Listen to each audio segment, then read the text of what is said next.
कहानी की शुरुआत में हम एक टीचर को देखते हैं जो रशिया में रहती है और वहाँ की एक यूनिवर्सिटी में पढ़ाती है। वो एक टीचर को पसंद करती थी जो एस्ट्रोफिजिसिस्ट है, यानी कि आसमान के बारे में रिसर्च करने वाला, जैसे स्टार्स, प्लैनेट, सियारे वगैरह। और क्योंकि वो टीचर भी उसे पसंद करता था, इसलिए जल्द दोनों शादी कर लेती है। कुछ महीनों बाद वो प्रेग्नेंट हो गई, यानी उनका बच्चा पैदा होने वाला था और ये दोनों अपने बच्चे की दुनिया में आने की वजह से बहुत खुश थे। उसका हस्बैंड कहता है कि जब हमारा बच्चा पैदा हो जाएगा तो मैं उसका नाम जुपिटर रखूंगा, जो एक प्लैनेट का नाम भी है, क्योंकि एस्ट्रोफिजिसिस्ट होने की वजह से उसे ये नाम काफी पसंद था। पर उसकी वाइफ को ये नाम पसंद नहीं आया, इसीलिए वो मना कर देती है, जिस बात को लेकर उनकी बहस हो गई। जिस दौरान कुछ लुटेरे उनके घर में घुस गए और घर का सारा सामान लूटने लगते हैं। वो काफी सारे लुटेरे थे। उनमें से एक लुटेरा उसके हस्बैंड का टेलीस्कोप उठा लेता है, यानी कि दूरबीन जैसी मशीन, जिसकी मदद से ही वो आसमान में देखता था। और क्योंकि ये उसने अपनी मेहनत की कमाई से बनाया था, तो ये उसे बहुत प्यारा था, इसलिए वो उस लुटेरे को कहता है कि प्लीज तुम इसे मत ले जाओ। लेकिन चोर ने उसकी बात नहीं मानी, बल्कि वो उसे शूट कर देता है। और क्योंकि गोली बहुत पास से लगी थी, इसीलिए वो नीचे गिर गया। मौके पर ही अपना दम तोड़ देता है। उसकी वाइफ को बहुत दुख हुआ,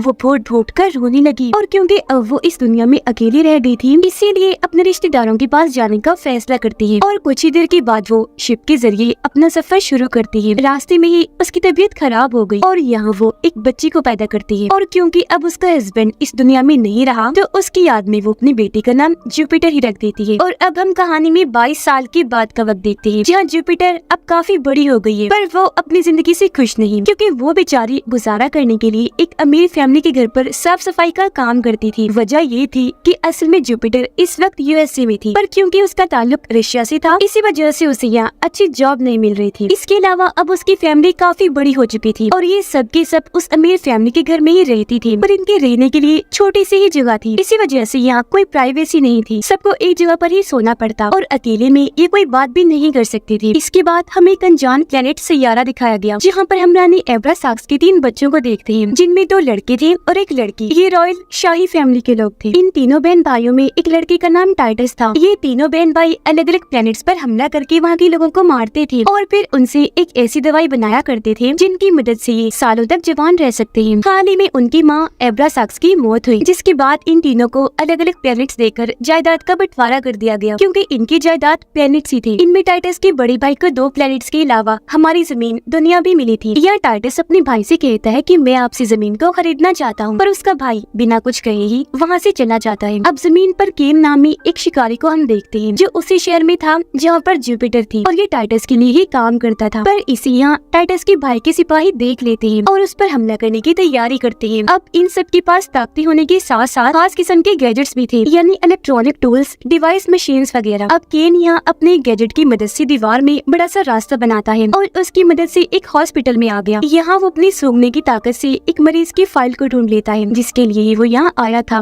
और वो एक लड़की की फाइल थी। अब फाइल को लेकर वो यहाँ से जाने ही लगा था कि तभी उसके सामने वो तीनों शिकारी आ जाते हैं। इससे पहले वो इस पर हमला करते हैं। केन अपने उड़ने वाले जूतों को ऑन करता है, जो भी गैजेट की तरह ही काम करते थे। उनमें लाइट्स जलना शुरू हो गई और ये वहाँ से तेज भागना शुरू कर देता है। ये देखकर तीनों शिकारी भी बाहर आ गए। तब तक केन हवा में उड़ना शुरू हो गया था और वो शिकारी उस पर अपने बड़े बड़े हाई टेक्नोलॉजी हथियारों से हमला करने लगते हैं, जो हथियार मशीन गन जैसे लग रहे थे। केन भी कम नहीं था, अपने खतरनाक हथियारों से वो भी इनकी हमलों का बराबर जवाब दे रहा था। वो दीवारों पर, तारों पर ऐसे भागता है जैसे कि वो जमीन पर भाग रहा है। उसकी स्पीड काफी तेज थी, जिसकी मदद से आखिरकार वो इनसे भाग ही जाता है, जिसके बारे में ये फौरन अपने दोस्त टाइटस के भाई को बताने का फैसला करते हैं। अपने प्लेनेट पर टाइटस की बहन अपने साथियों को कह रही होती है कि मैं जमीन पर हमला करना चाहती हूँ, लेकिन चुप कर, इस बारे में मेरे भाइयों को पता नहीं लगना चाहिए। टाइटस के भाई को पता चला कि जमीन पर एक लड़की है जिसके अंदर खास किस्म का डीएनए है, इसीलिए अपने लोगों को कहता है कि उस लड़की को फौरन ढूंढकर पहले उसका टेस्ट करो, और अगर कुछ गलत लगे, तुम्हें शक हो, तो फौरन उसे मार डाल। और अब हम जमीन पर उसी लड़की को देखते हैं, जो असल में जुपिटर की दोस्त होती है। और क्योंकि वो अकेली थी, तो उसकी मदद करने के लिए जुपिटर उसके घर की साफ सफाई करती है। पर तभी जुपिटर को अपनी दोस्त के चीख की आवाज सुनाई दी। ये जब वहाँ चेक करने गई, तो वहाँ का नजारा देखकर काफी दंग रह गई। उसकी दोस्त बेहोशी की हालत में हवा में उड़ रही थी और उसके आसपास ग्रे रंग के बहुत सारे अजीब तरह के एलियंस थे, जिनके पास गन जैसी मशीन थी, जिसकी मदद से वो उसकी दोस्त का टेस्ट कर रही थी। ये देखकर जुपिटर पास नहीं जाती, बल्कि उनकी तस्वीर बनाने लगती है। पर तभी उसकी मॉम की कॉल आ गई। जैसे ही मोबाइल की बेल बजी, एलियंस का ध्यान उसकी तरफ हो गया और वो उस पर भी झपट पड़े। एलियंस जुपिटर और उसकी दोस्त की कुछ देर की पहले की याददाश्त मिटाकर वहाँ वहाँ से चले जाते हैं। ये दोनों बेहोश थी। जब इन्हें होश आया तो इन्हें कुछ भी याद नहीं आ रहा था कि क्या हुआ। इन्हें बस अजीब लग रहा था। रात को जब जुपिटर अपनी फैमिली के साथ बैठकर खाना खा रही थी तो वो अपने एक कजन से कुछ पैसे उधार मांगती है, क्योंकि उसे भी अपने डैड जैसा बनना था और उनकी ही तरह आसमान पर रिसर्च करनी थी, जिसके लिए जाहिर है उसे टेलीस्कोप चाहिए था। पर उसका कजन ये कहकर मना कर देता है कि तुम कोई अच्छी सी जॉब कर लो और खुद पैसे कमाओ। इस बात से जुपिटर को बुरा लगा। वो जब अकेली थी तो उसका दूसरा कजन आकर कहता है कि अगर तुम मेरे साथ काम में मदद करवा दिया करोगी तो मैं तुम्हें कुछ पैसे दे दिया करूंगा ताकि तुम टेलीस्कोप खरीद सको। जो सुनकर वो मान गई, साथ में काफी खुश भी हो जाती है। अगले दिन जुपिटर अपनी दोस्त बनकर हॉस्पिटल में गई। वो अपने फोन में एलियंस की तस्वीर देखती है, जो हालांकि उसने खुद ही बनाई थी, पर क्योंकि एलियंस ने याददाश्त को मिटा दिया था तो उसे कुछ याद नहीं आ रहा था। लेकिन इससे पहले वो कुछ समझ पाती, यह डॉक्टर आ गया जो उसे सर्जरी के लिए बुलाने आया था। पर जैसे उसे बेड पर लिटाया गया वो हवा में उड़ने लगी। असल में ये डॉक्टर्स नहीं थे बल्कि एलियंस थे, जो डॉक्टर्स का रूप लेकर अब उसके डीएनए को चेक करने आए थे। उन्हें यहाँ गड़बड़ लगी, इसलिए वो उसे मारने की कोशिश करने लगे। लेकिन तभी यहाँ भागता हुआ केन आ जाता है और वो अपनी गन से इनको शूट करने लगता है। उसने एक बार में कई सारे शूट्स किए, जिससे कुछ एलियंस की तो वही मौत हो जाती है। उड़ने वाले एलियंस उड़ते हुए दीवारों पर जाकर बैठ गए, जिन्हें भी केन मार गिराता है। तब तक जुपिटर भी नीचे आने लगी, पर उसके गिरने से पहले ही केन उसे गोद में लेकर बचा लेता है और यहाँ से भाग गया। अब शिप में टाइटस को ये खबर मिली कि केन ने आखिर उस लड़की को ढूंढ लिया है जिसके अंदर वो खास किस्म का डीएनए है, जो और कोई नहीं बल्कि जुपिटर थी। क्योंकि वो खास डीएनए उसका था, न कि उसकी दोस्त का, इसलिए अब टाइटस अपनी एक शिप भेजता है उन्हें यहाँ लाने के लिए। टाइटस के भाई को भी पता चल गया कि केन उस लड़की को लेकर वहाँ से भाग चुका है, जो सुनकर उसे बहुत गुस्सा आया। इसीलिए वो अपने साथियों पर चिल्लाता है कि जाओ और उनकी तलाश करो, मुझे कैसे भी करके वो लड़की चाहिए और इसके लिए अपनी सिक्योरिटी डबल कर दो। जुपिटर को जब होश आई तो वो सामने केन को पाती है, जो उसे बताने लगा कि जमीन के अलावा दुनिया में और भी कई सारे ऐसे प्लैनेट्स हैं जहाँ जिंदगी मुमकिन है और वहाँ अलग अलग तरह के क्रिएचर्स और अलग नस्लें रहती हैं, जैसे कि एलियंस, वेयरवुल्फ वगैरह। आगे वो बताता है कि मैं भी असल में वेयरवुल्फ ही हूँ, यानी आधा इंसान और आधा भेड़िया, और मुझे खास आर्मी के लिए पैदा किया गया था। यहाँ वो अपने खास किस्म की उड़ने वाली जूते और ऐसा गैजेट दिखाता है जिसकी मदद से वो किसी भी दीवार, दरवाजे, खिड़की पर सुराख करके रास्ता बनाता है। यहाँ भी वो ऐसा करके दिखाता है। अब जुपिटर को यकीन नहीं आया, इसलिए उसने अपना हाथ अंदर करके चेक किया। तब अंदर उसका हाथ चला गया और अब केन उसे गोद में उठाकर उस रास्ते से होकर दूसरी साइड पर आ गया। तब तक टाइटस का शिप भी यहाँ आ गया था, जिसके अंदर केन जुपिटर को ले जाने लगा। पर तभी यहाँ टाइटस के भाई के भेजे हुए सिपाही आ गए, जो अब पहले से काफी ज्यादा थे और वो शिप पर हमला करके उसे तबाह बर्बाद करते हैं। शिप के टुकड़े टुकड़े हो गए। अब तभी जुपिटर यहाँ से नीचे गिरने लगी, पर केन उसे पहले ही पकड़कर हवा में उड़ने लगा और यहाँ से भागना शुरू कर देता है। लेकिन वो सिपाही उस पर भी हमला करके अंधाधुंध शूट्स उस पर करने लगते हैं, पर क्योंकि वो काफी स्पीड में था इसलिए जुपिटर को लेकर जैसे तैसे यहाँ से भाग ही जाता है। अगले दिन केन एक गाड़ी चुराता है और जुपिटर को अपने साथ अपने दोस्त के घर ले जाने लगा। रास्ते में वो केन से पूछती है कि आखिर ये लोग मेरे पीछे इस तरह क्यों पड़े हैं, मुझे क्यों मारना चाहते हैं, जिस पर केन उसे समझाता है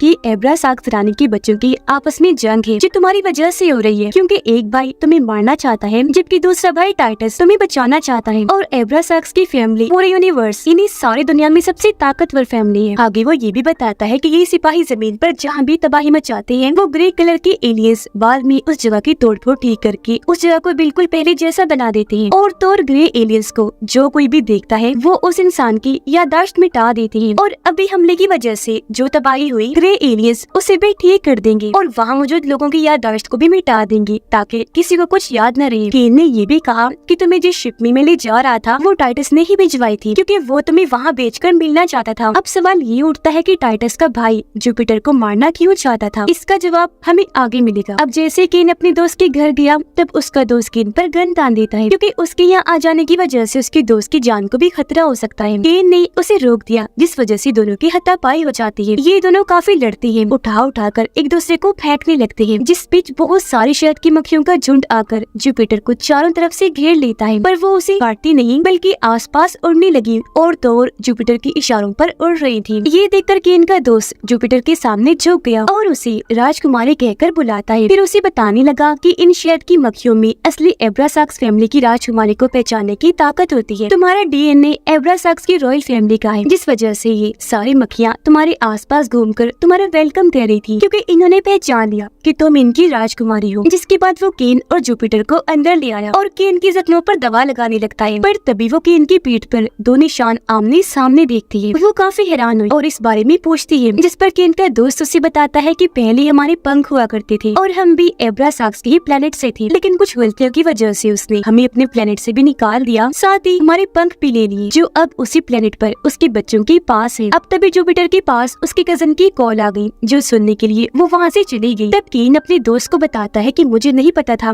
कि जुपिटर राजकुमारी है, मैं तो इसे बस वैसे पकड़ के टाइटस के हवाले करना चाहता था ताकि वो मुझे मेरे पंख वापस दे दे। अब जब जुपिटर वापस आई तो केन का दोस्त उसे बताता है कि जमीन पर पहले से ही इंसान नहीं थे, बल्कि पहले यहाँ डायनासोर्स का राज हुआ करता था, पर एब्रासाक्स के लोगों ने जमीन पर पहले सभी डायनासोर्स का खात्मा किया, फिर किसी और प्लेनेट से इंसानों को लाकर जमीन पर छोड़ दिया ताकि वो यहाँ अपनी आबादी बढ़ा सके, क्योंकि उन्हें इंसानों से मतलब जो था वो उनकी मदद से हमेशा जवान रहने वाली दवाई बनाना चाहते थे। वो ये बातें कर ही रही थी कि तभी केन आकर बताता है कि हमें चारों तरफ से टाइटस के भाई के सिपाहियों और उन ग्रे एलियंस ने घेर लिया है, जो यहाँ भी जुपिटर को मारने के लिए आ गए हैं। तो अब यहाँ वो दोनों जुपिटर को बचाने के लिए उनसे लड़ने लगे। केन अंदर ही लड़ रहा था, वो टांगों से किक्स मार मार कर उनका खात्मा कर रहा था, जबकि उसका दोस्त शूट कर रहा था, जिससे सिपाही और एलियंस उड़कर दूर दूर जाके गिर रहे थे। अब जब जुपिटर केन के दोस्त के साथ बाहर थी, तब एक शिकारी गन से शूट करके केन के दोस्त को दूर गिराता है और जुपिटर की तरफ बढ़ने लगा। अब यह जुपिटर को बचाने के लिए मक्खियाँ उस शिकारी को चारों तरफ से घेर लेती है, जिस बीच जुपिटर को मौका मिल गया यहाँ से भागने का और वो झाड़ियों में भागने लगी, लेकिन तभी उसके सामने फिर से वो शिकारी आ गया, जो उसे मारकर बेहोश कर देता है और वो दूर जाके गिरती है। और फिर तभी यहाँ बहुत सारे ग्रे एलियंस उसके पास आने लगे जुपिटर को मारने के लिए, जिस बीच यहाँ टाइटस के भाई के वो तीनों खास सिपाही आ गए और वो अपने ही सभी सिपाहियों को और एलियंस को मार गिराते हैं और बेहोश जुपिटर को उठाकर अपनी स्पेसशिप में ले जाने लगे। ये चीज केन ने देख ली थी, वो भागकर इस तरफ आने लगा। इससे पहले शिप उड़ती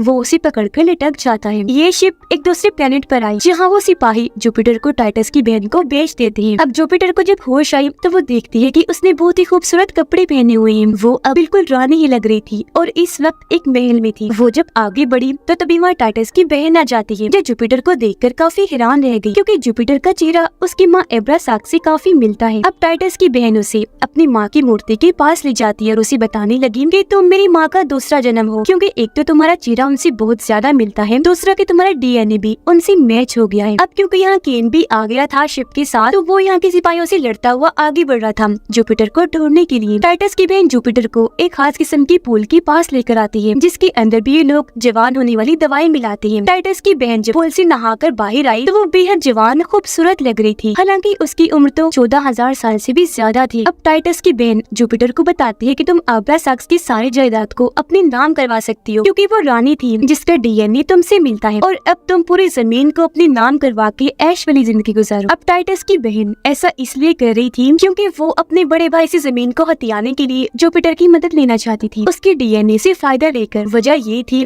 कि वो हमेशा जवान रहना चाहती थी, और अगर जमीन उसे मिल गई तो वहाँ के इंसानों के जरिए ऐसा मुमकिन हो सकता है। तब यहाँ हमें पता चला कि यही वजह है कि टाइटस का भाई जुपिटर को मारना चाहता है, क्योंकि वो जानता था कि उसने मेरी माँ का खून है, तो मेरी बहन भाई उसके जरिए मुझसे जमीन को छीन सकते हैं। वो दोनों बातें कर ही रही थी कि तब यहाँ केन आ गया। वो टाइटस की बहन को गन दिखाकर जुपिटर को अपने साथ चलने का कहता है, पर क्योंकि जुपिटर उसकी बातों में आ गई थी तो उस पर वो एतबार करने लगी, इसलिए यही रुकने का फैसला करती है। अब टाइटस का भाई अपने खास सिपाही को मार देता है, क्योंकि दूसरी बार भी वो जुपिटर को नहीं पकड़ पाया था, और अब वो अपने खास सिपाही को जुपिटर के पीछे भेजता है, जो सिपाही ड्रैगन जैसा लग रहा था। अब केन का दोस्त अपने ऑफिसर के साथ जुपिटर के पास आया। तब ऑफिसर जुपिटर को अपने साथ शिप में बिठाकर दूसरे प्लेनेट पर ले जाने लगी, जहाँ इंसान पैदा हुए थे। अब जब ये उस प्लेनेट पर पहुंची तो एक रोबोट जुपिटर से आकर मिलता है, और वो अपने एक वर्कर को रिश्वत देकर जुपिटर की कलाई पर रॉयल निशान बनवाता है, ताकि सब उसे ऐसे पहचाने कि ये भी रॉयल फैमिली की रानी है। अब जब जुपिटर और केन बात कर रही थी तो यहाँ उसका दोस्त आ गया, जो दोनों को चारों तरफ से घेर लेता है, क्योंकि वो टाइटस से सौदा कर चुका था जुपिटर को उसके पास लाने का। ऐसे करके उसने अपने ही दोस्त केन को धोखा दे दिया था। थोड़ी ही देर में जुपिटर को टाइटस के सामने लाया जाता है, तो वो उसे कहता है कि अगर तुम मेरे साथ खाना खाओगी तो मैं तुम्हें वापस जमीन पर भिजवा दूंगा, जबकि टाइटस के गार्ड्स केन को एक जेल में बंद कर देते हैं। अब जब जुपिटर और टाइटस खाना खा रहे थे तो वो उससे केन के बारे में पूछती है कि वो कहाँ गया, जिस पर टाइटस उससे झूठ बोल देता है कि वो अपने घर जा चुका है। आगे वो जुपिटर को बताता है कि जवान होने की दवाई इंसानों को मार कर बनाई जाती है। वो फिर उसे एक जगह पर लेकर गया और वहाँ कई सारी बॉटल्स दिखाकर कहता है कि वो दवा इसमें भरकर बेची जाती है। यहाँ के लोगों ने इसे बिजनेस बनाया हुआ है। मेरी माँ ने इस बिजनेस को रोकना चाहा, जिस वजह से किसी ने उन्हें मरवा दिया और अब मैं भी अपनी माँ की तरह बनकर इस बिजनेस को रोकूंगा ताकि इंसानों की जान बचा ली जाए। अब ये सुनकर जुपिटर को उस पर यकीन हो गया, पर अब वो यहाँ उसे अंगूठी दिखाकर शादी के लिए पूछता है कि क्या तुम मुझसे शादी करोगी, और अपने बहन भाइयों के खिलाफ लड़ाई करने का उससे कहता है, जिस पर अब जुपिटर को उस पर शक होने लगा। अब टाइटस केन से जाकर मिलता है, जहाँ टाइटस ने उसे बताया कि मेरा प्लान जुपिटर से शादी करने का है, जिसके बाद मैं उसे मार दूंगा ताकि उसके बाद जमीन पर कब्जा कर सकूं। फिर वो केन को कहता है कि तुमने हमें धोखा दिया है, तुम जुपिटर का साथ दे रहे थे, जो कहकर वो उसे शिप से बाहर फेंकवा देता है। लेकिन गिरने से पहले केन एक हिफाजती गिर पर टांग मारकर उसे तोड़कर अपने साथ बाहर गिरा लेता है, फिर उसकी मदद से अपनी जान भी बचा लेता है। अब तभी यहाँ टाइटस की शिप एक रास्ता बनाकर यहाँ से भाग जाती है। इतनी ही देर में ऑफिसर की शिप भी यहाँ आ गई, जो केन की जान बचा लेते हैं। अंदर आकर केन उनसे कहता है कि जुपिटर की जान को खतरा है, उसे बचा लो प्लीज। और यहाँ वो अपने दोस्त से भी मिला, उससे भी मदद मांगता है। उसका दोस्त कहता है कि मैं शर्मिंदा हूँ, माफ करना, मैंने तुम्हें धोखा दिया, मैं मजबूर था क्योंकि टाइटस ने मेरी बीमार बेटी का इलाज करवाने के लिए लालच में मुझसे वो सब करवाया। जुपिटर की फैमिली उसके लापता होने की वजह से काफी परेशान थी, जहाँ तभी टाइटस के भाई का वो खास ड्रैगन जैसा सिपाही आ जाता है और उन सबको गिरफ्तार करके अपने साथ ले जाता है। जुपिटर टाइटस को कहती है कि मैं तुमसे शादी नहीं कर रही और बताओ कि केन कहाँ है, जिस पर वो फिर से झूठ बोल देता है कि उसने हम पर हमला कर दिया था, जिस वजह से हमने उसे यहाँ से निकाल दिया, और तुम फिक्र न करो, हमारी ये शादी सिर्फ एक समझौता है जिससे हम मेरे भाई से जंग लड़ेंगे और उससे मासूम लोगों की जान बचाएंगे, और मैं वादा करता हूँ कि हमारी शादी के बाद मैं केन को भी वापस यहाँ बुलाकर नौकरी पर रख लूंगा। जो सुनकर अब वो आखिरकार शादी के लिए मान जाती है। कुछ ही घंटों में उनकी शादी का फंक्शन शुरू हो गया, पर तभी बाहर केन और उसका दोस्त आ गए, जो यहाँ हमला करके अंधाधुंध शूट्स करते हैं और टाइटस के बहुत सारे लोगों को मार गिराते हैं, जिसके बाद वो बिल्डिंग तोड़कर अंदर घुस आए और ये शादी रुकवा देते हैं। यहाँ अब केन टाइटस पर गन तान के सबको उसकी सच्चाई बताता है कि ये शादी के बाद जुपिटर को मारकर जमीन का मालिक बनना चाहता है। अब यहाँ जुपिटर केन को कहती है कि मुझे मेरी जमीन पर ले जाओ, और अब जब वो उसके साथ जमीन पर आई तो उसे पता चला कि टाइटस के भाई के लोगों ने मेरी फैमिली पर हमला करके उन्हें अगवा कर लिया है। यहाँ एक सिपाही अभी भी था, जो उसे कहता है कि तुम्हें हमारे बॉस टाइटस के भाई से मिलने प्लेनेट जुपिटर पर जाना होगा, जिसके बदले मेरा भाई तुम्हारी फैमिली को छोड़ देगा। तो अब अपनी फैमिली के लिए वो प्लेनेट जुपिटर पर जाकर टाइटस के भाई से मिलती है, जो उसे कहता है कि अपनी सारी जायदाद मेरे हवाले कर दो। अब केन भी अकेला उस प्लेनेट जुपिटर पर आने लगा और टाइटस के भाई के लोगों को मारने लगता है। वो यहाँ इसलिए आया था क्योंकि उसे जुपिटर की फिक्र थी। जुपिटर टाइटस के भाई पर ये इल्जाम लगाती है कि तुम तो अपनी ही माँ के हथियारे हो, जो सुनकर उसे गुस्सा आ गया और वो उसे जोरदार थप्पड़ मार देता है और अपने साथियों को जुपिटर की माँ को मारने का कहता है, साथ में उसे धमकाता भी है, जिस वजह से अब जुपिटर को उसकी बात माननी ही पड़ी और वो अपनी सारी जायदाद यानी कि प्लैनेट्स उसके नाम कर देती है। जो लेते ही वो अपने साथियों को हुक्म देता है कि जुपिटर को भी अब मार दो, लेकिन इससे पहले वो ऐसा करते ही यहाँ पर केन हीरो की तरह एंट्री लेता है और सबको शूट करके एक एक झटके में मार गिराता है, और ऐसे उसने जुपिटर की जान बचा ली। जिसके बाद केन वहाँ के क्रिएचर से भी लड़ने लगा, जो उसके ही सिपाही थे, और मौका देकर जुपिटर अपनी फैमिली के लोगों को ऑफिसर की शिप में भेजने लगी। इस बीच पीछे से टाइटस का भाई जुपिटर पर वार कर दिया, लेकिन वो उसके ही पैर पर शूट कर देती है और अब यहाँ उसका महल टूटना शुरू हो गया। उधर केन सभी क्रिएचर्स को अपने जाल में फंसा कर मार गिराता है और जुपिटर टाइटस के भाई से लड़ती है, उसे खूब मारती है। यहाँ धमाका हुआ, महल टूटकर गिरना शुरू हो गया। इस बीच टाइटस का भाई भी नीचे गिर गया और ऐसे उसका खेल खत्म। बहुत बुरी तरह उसकी मौत हो जाती है। अब यहाँ जुपिटर भी गिरने लगी, लेकिन झट से वहाँ केन आकर उसे बचा लेता है और उड़ाकर वहाँ से ले गया। कुछ टाइम के बाद हम जुपिटर को फिर से अपनी फैमिली के साथ देखते हैं, जो अब अपनी इस जिंदगी से बहुत खुश है। तभी उसका कजन भी उसे टेलीस्कोप गिफ्ट के तौर पर लाकर देता है, जिसे देखकर वो बहुत खुश हो गई। काम खत्म करने के बाद वो केन से जाकर मिलती है। अब यहाँ पता चला कि आखिर जुपिटर सभी प्लैनेट्स की रानी बन गई है, लेकिन उसने फिर भी अपनी नॉर्मल जिंदगी को चुना, जहाँ वो अपनी फैमिली के साथ रहेगी। और तो अब केन के भी पंख वापिस आ गए थे। अब हर जगह जुपिटर का राज होगा, ना कि एब्रासाक्स के बच्चों का। तो अब कोई भी तबाही नहीं होगी, ना ही इंसान मारे जाएंगे, सब कुछ ठीक हो जाएगा, हर जगह अमन सुकून होगा। जुपिटर और केन क्योंकि एक दूसरे को पसंद करती थी, इसीलिए गले से लग जाती है और एंजॉय करने के लिए वो वहाँ से एक साथ उड़ गए। ये दोनों खूब मस्ती करते हैं और ऐसी उनकी और सबकी जिंदगी काफी खुशहाल बन जाती है। और इसी के साथ इस फिल्म की कहानी यहीं पर खत्म हो जाती है।